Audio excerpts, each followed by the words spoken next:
پێنگاواژ ڕێبەر عەبدوڵڵاه ئۆجەلان ڕائازادیش پرسگرێکا کوردرە چارەسەرییا سیاسی کو ددهێ جوتمەهێ لە هەفتێ و چار ناڤەندان دەست پێ کرد ڕۆژ بڕۆژ بەرفرەتر دبە.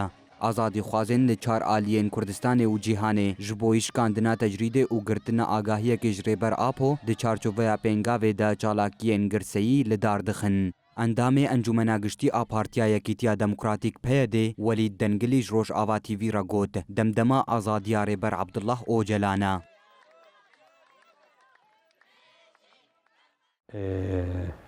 Ji bo kesekî aşiqî azadiya rêber Apo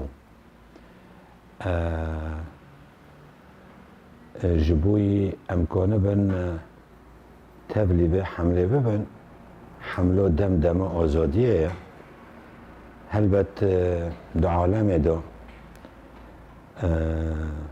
di vê mehaborî de di dihê mehê de حملك دست بيبي حملك أممي حملك عالمي جبوي آزادي ربر آبو جبوي شکاندنا تجرید لسر ربر آبو جیگەرê hevserokatiya Encûmena Kantona Efrîn û Şehba Nacî Selama diyar kir ku pêngava azadiya rêber Apo her ku diçe berfirehtir dibe. Ji ber wê dewleta Tirk zextên xwe zêde kirine û dixwaze vîna tevahî gelan bişkîne û rê li ber pêngavê bigire.